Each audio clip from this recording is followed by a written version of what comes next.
प्रणाम, सलाम, नमस्ते। एडुफन अड्डा पर आप सभी का स्वागत है।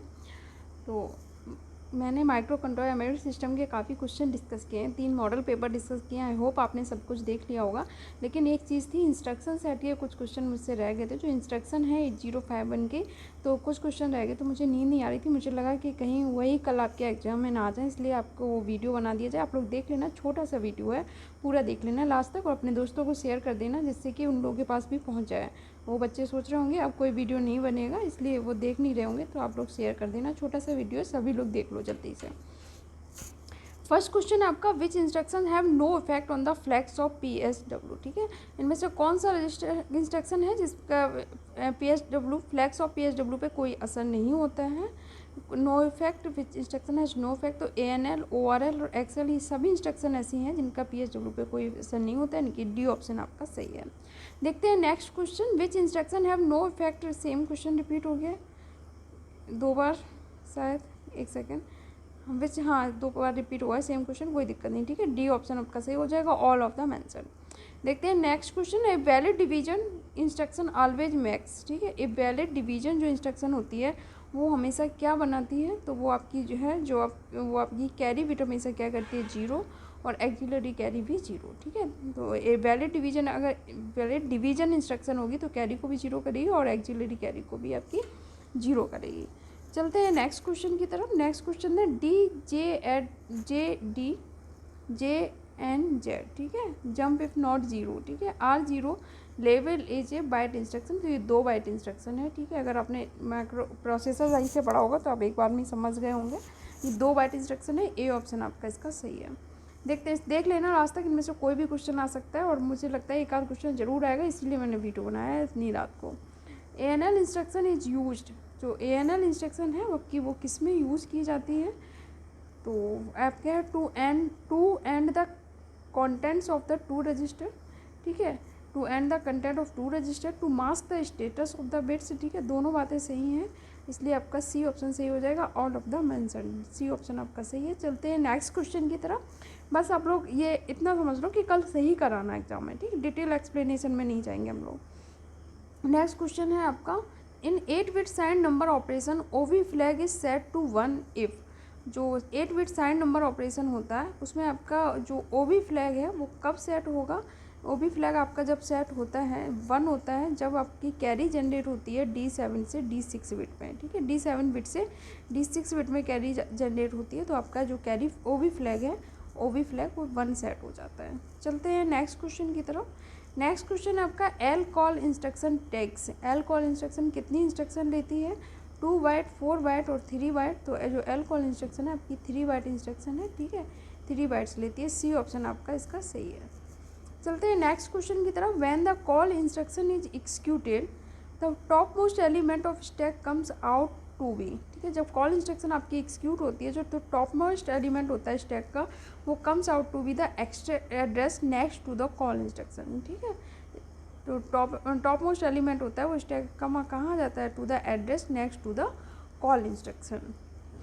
बी ऑप्शन आपका सही है। देखते हैं next question, in unsigned number addition. ठीक है, जो अनसाइंड नंबर एडिशन अगर हम कर रहे हैं, अनसाइंड नंबर है उनका एडिशन कर रहे हैं, तो स्टेटस होगा कौन से बिट का इम्पोर्टेंट होगा। तो जब भी अनसाइंड नंबर का स्टेटस करेंगे तो कैरी बिट का जो स्टेटस होता है वो हमारे लिए इम्पोर्टेंट होगा। ध्यान रखना, एग्जाम में अगर आ जाए अनसाइंड का तो आपका कौन सी बिट का इंपॉर्टेंट होगा, कैरी का।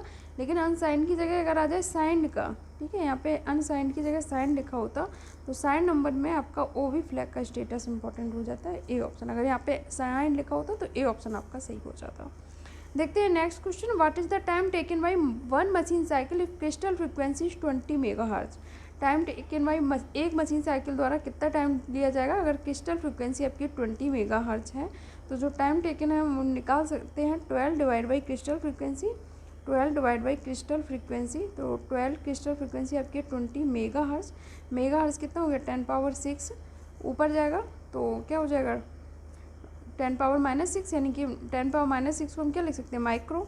ठीक है, तो माइक्रो, और 12/20 को सॉल्व करेंगे तो कितना हो जाएगा आपका 0.60 10 पावर -6, 10 पावर 6 ऊपर जाएगा, 10 पावर -6 हो जाएगा, तो इसे हम माइक्रो लिख सकते हैं, तो माइक्रो सेकंड। बी ऑप्शन आपका सही हो जाएगा, 0.60 माइक्रो सेकंड। स्पीड ज़्यादा लग रही है थोड़ा कम कर लो, ठीक है।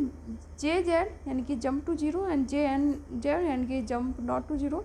Instruction check the content of register, ठीक है। किस check the content of register, कौन से रजिस्टर का कंटेंट चेक करती हैं, तो इसका आपका आंसर हो जाएगा DPTR, ठीक है। DPTR रजिस्टर का ए ऑप्शन आपका सही है।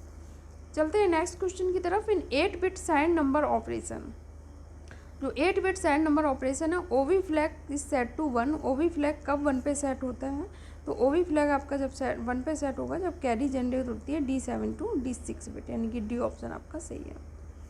देखते हैं next question. CJNE instruction makes, ठीक है। CJNE इंस्ट्रक्शन क्या करती है, मेक्स द पॉइंट, फर्स्ट देखो इसमें आपको सभी ऑप्शन देखने पड़ेंगे। CJNE instruction makes the pointer to jump if the value of the destination and the source address are equal. CJNE instruction pointer को तब जंप कराती है जब वैल्यू जो होती है डेस्टिनेशन और सोर्स एड्रेस की अलग अलग होती है, इक्वल नहीं होती, अनइक्वल होती है। अगर यहाँ पे अनइक्वल लिखा होता तो ये सही होता, ठीक है। ये इक्वल लिखा है इसलिए ये सही नहीं है। सेट्स कैरी इक्वल टू 1, यानी कि कैरी को 1 सेट कर देती है, ठीक है। ये सब हटा देते हैं। नेक्स्ट है आपका कैरी को 1 सेट कर देती है अगर कंटेंट हो डेस्टिनेशन रजिस्टर का ज़्यादा हो सोर्स रजिस्टर से, उल्टा लिखा हुआ है, ठीक। कैरी को ये 1 तब सेट करती है जब कंटेंट जो होता है सोर्स रजिस्टर का ज़्यादा हो डेस्टिनेशन रजिस्टर से, इसलिए ये भी गलत हो जाएगा। नेक्स्ट है set carry equal to 0 if the content of the destination register are smaller than that of source register, ये भी अपोजिट लिखा हुआ है। ये कैरी को तब 0 सेट करती है जब कंटेंट होता है डेस्टिनेशन रजिस्टर का ज़्यादा होता है, किससे, सोर्स रजिस्टर से, इसलिए तीनों स्टेटमेंट गलत हो जाएंगे। None of the mention, D option आपका इसका सही हो जाएगा। जहाँ जरूरी होता है वहाँ मैं ऑप्शन अपने जरूर पढ़ दूँगी, ठीक है। XRL ORL ANL commands have, जो इन तीनों कमांड हैं ये क्या रखती हैं, हैव, तो इसका आपका आंसर सही XRL ORL ANL, ठीक है। तो इसका आपका आंसर सही हो जाएगा a option. Accumulator as the destination address and any register memory और any immediate data as the source address, जो एक्यूमुलेटर है उसे डेस्टिनेशन एड्रेस की तरह और एनी कोई रजिस्टर मेमोरी और एनी इमीडिएट डेटा को सोर्स एड्रेस की तरह, तो ए ऑप्शन आपका इसका सही है। चलते हैं नेक्स्ट क्वेश्चन की तरफ। नेक्स्ट क्वेश्चन है आपका what is the meaning of the instruction move A05H, ठीक है। इस इंस्ट्रक्शन का मतलब क्या है, मूव A05H। तो इस इंस्ट्रक्शन का मतलब है कि एड्रेस और 05H का वो किस में स्टोर हो जाएगा, एक्यूमुलेटर में, ठीक है। जो आपकी इंस्ट्रक्शन है मूव A05H, तो ये जो एड्रेस है 05H ये किस में, एक्यूमुलेटर में मूव कर दो, यानी कि एक्यूमुलेटर में स्टोर कर दो। तो इस इंस्ट्रक्शन का ये मतलब है, सी ऑप्शन आपका सही है। नेक्स्ट क्वेश्चन है do the two instruction means the same, क्या ये दोनों इंस्ट्रक्शन सेम है। एक इंस्ट्रक्शन है आपकी back decrement jump to 0 back, ठीक है। अगर डिक्रीमेंट इसमें देखो, इसमें पहले इंस्ट्रक्शन में क्या डिक्रीमेंट किया है, तो डिक्रीमेंट में अगर 0 आ रहा है, ठीक है, तो जंप कर जाओ, बैक पीछे जंप कर जाओ।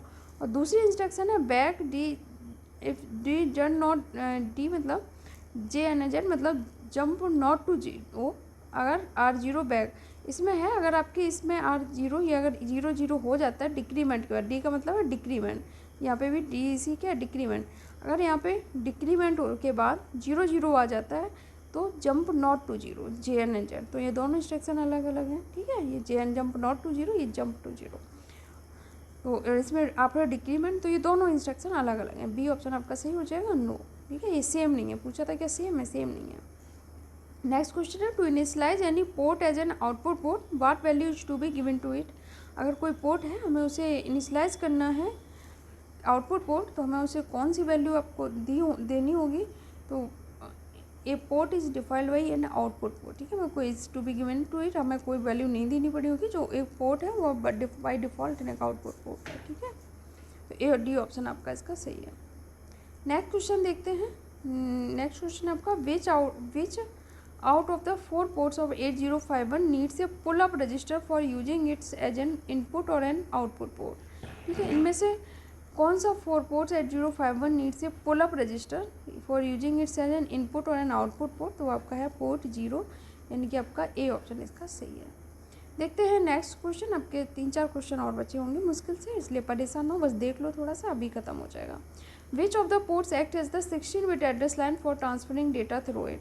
इनमें से कौन सा पोर्ट है वो जो 16 बिट एड्रेस लाइन की तरह काम करता है डेटा ट्रांसफ़र करने के लिए इसके द्वारा।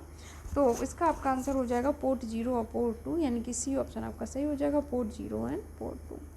नेक्स्ट क्वेश्चन आपका 8051 series has how many 16 bit register. 8051 series होती है, उसके पास दो 16 बिट रजिस्टर होते हैं, एक आपका होता है DPTR और एक होता है PC। चलते हैं नेक्स्ट क्वेश्चन की तरफ। When 8051 wakes up then 000 is loaded to which register. ठीक है, जब 8051 वेकअप होता है तो 0 is loaded to which register, किस रजिस्टर पर लोडेड होता है, तो PC एंड प्रोग्राम काउंटर, यानी कि सी ऑप्शन आपका इसका सही है। देखते हैं next question. How are the bits of the register PSW affected if we select bank 2 of 8051। ठीक है, इसमें आप बस समझ लो, अभी कल के लिए दिमाग में बैठा लो, वैसे डिटेल में समझाना थोड़ा टाइम लगेगा। ठीक है, PSW 3 = 0 and PSW 4 = 1, D option इसका सही है। देखिए ये दो क्वेश्चन आपके प्रोग्रामिंग के हैं। आपको प्रोग्रामिंग तो पूरी यहाँ नहीं समझाई जा सकती, लेकिन हाँ इनके आंसर आपको ज़रूर बता दिए जाएंगे, जिससे कि कल ये एग्ज़ाम में आ जाएं तो आप लोग इसको सही कर लो। ठीक, तो देखते हैं, ये क्वेश्चन हमने डिस्कस कर लिया है, इस पे आते हैं। How are the status of the carry, auxiliary carry और parity flag affected if the right instruction. ये अगर आप ये दो इंस्ट्रक्शन लिखी हैं तो आपसे पूछा है कैरी, ऑक्सिलरी कैरी और पैरिटी का स्टेटस कैसे अफेक्ट होगा। तो इसमें है मूव A#9C, यानी कि इसको एक्यूमुलेटर में ऐड कर दो, वो एक्यूमुलेटर में मूव कर दो इस 9C को, उसके बाद ऐड कर दो 64H। ठीक है, एक्यूमुलेटर में ही A, ठीक है, एक्यूमुलेटर में ये वाला ऐड कर दो, यानी कि 9C और 64H इन दोनों को ऐड कर दो।